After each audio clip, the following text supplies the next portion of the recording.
Hello, I'm Francine from REMAX Crown Realty, and welcome to my series of Ask an Expert. And today I'm very honored to have Joey Perino from Joey's Electric. And thank you very much, Joey, for joining me today. I really appreciate it, your time. And I'm going to ask you some questions, and we'll figure out all about electricity today. How about that? Good. Great.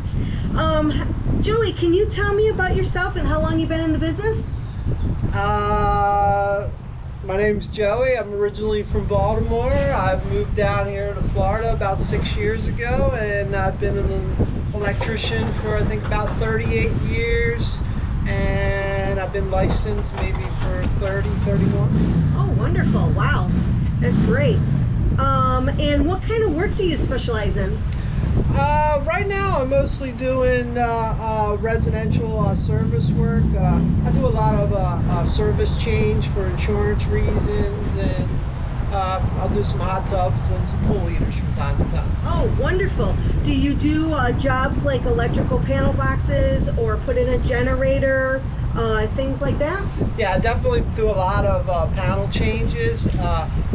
Generators, I don't per se do whole house generators, but what I do provide is based on what the customer's needs are. If they decide they need a portable generator, I can hook up generator interlock kits or a generator panel. Basically, it depends on what the customer existing service looks like. Or something. Okay, yeah. Perfect. I get a lot of inspections, and with inspections we hear double tap wires, well, probably on all of them.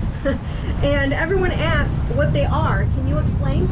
Well, there's a couple different scenarios of double tapped wiring. The most common one is when someone will add an extra circuit to the existing electrical panel, but they, for whatever reason, won't use a new breaker, and they'll put the wires under the existing circuit breakers or so. Okay. Now, another one is that we find is they have a double tapped neutrals. Years ago in the code, we were allowed by code to put more than one wire under an existing lug, but that code's changed and the home inspectors have picked up on it, and a lot of times we're asked to separate those neutral wires and put them on their own spots respectively. Right. Okay. Is that a hard job, or is it moderate?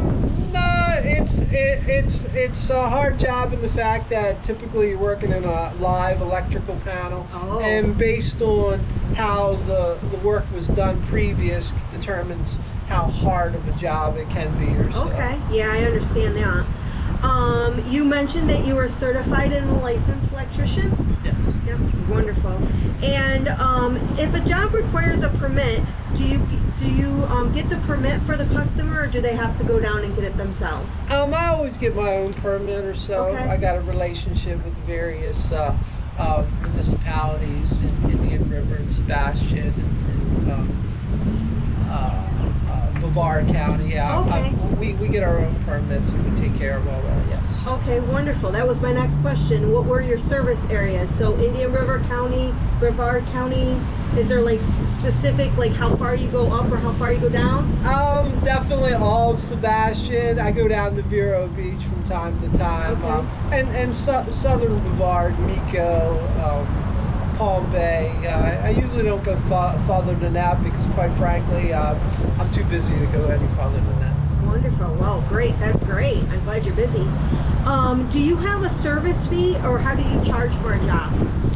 A lot of times it depends on the job, but most of the time I've switched over to more of what we call a flat rate. Okay. And what that means is I come in, I meet with a potential customer, we'll go over what electrical work they need done, and I give them a quote on that stuff. As opposed to the other way that people would bill would be time and material. Thing is with time and material, at the end result, the customer may not know what the final bill will be, you know, but if you give them a flat rate price, they know up front what it's going to be. It's going to be to do it, how much it's going to be, how much it's going to Right. cost to do the job. So I've leaning more toward that way or so. Right, and if you have to order a part or something, you might not know what the final cost on that part might be or something. Yeah. know? But, yeah. Before I give them a quote on it, I usually have a ballpark of Right, what it's gonna be. Yes. Yeah. What time frame do you typically do a job in? Well, it depends on the season. Believe it or not, we have in season in Florida, and that's usually maybe, let's say, October to April or so. Summertime's a little slower. So in season, I can be sometimes up to 3 weeks out, but I always leave extra spots in there for emergencies or so. Oh, okay, Yeah, good. I do a lot. If I book a week, I always have at least one day open for emergencies or stuff. I do a lot of work in the real estate market, and a lot of stuff like that kind of needs to be done ASAP kind of work. We appreciate that, because let me tell you, I call Joey all the time, hey, help me with this house. So we definitely in the real estate market appreciate you helping us out. How do you get paid? Do people pay with credit card, check, cash? Most people pay with. It seems to be most people still pay with a check. I think the reason the check is because it has more of a paper trail. Mm-hmm. Easier paper trail, and then of course I take credit cards. Oh, and, wonderful. Yep, and I've taken cash a few times too. Okay, great. And do you guarantee your work? Yes, I guarantee my parts for up to a year. Depends on parts. Some of the electronic parts, a little bit different, but I guarantee my labor for a lifetime. It's good work. Yes, it is definitely. All the work you've done for me has been excellent. So Joey, I really appreciate your time today. Thank you. Do you have anything you would like to, like maybe frequently asked questions that you might get that I might not have hit on, or anything you'd like to add? No. No? Okay, great. Well, this is Francine from REMAX Crown Realty. I really thank you very much for joining me and Joey today on Ask an Expert. Joey, thank you very much for coming here. This is Joey Electric. Everybody, his name and information will be on the screen. Joey, would you like to give us your phone number, please? My phone number is area code 772-404-1120. Best way to get in front of me is to text me. All right, wonderful. So this is Francine from REMAX Crown Realty on Ask an Expert series, and everybody have a wonderful day. Thank you, Joey. Thank you.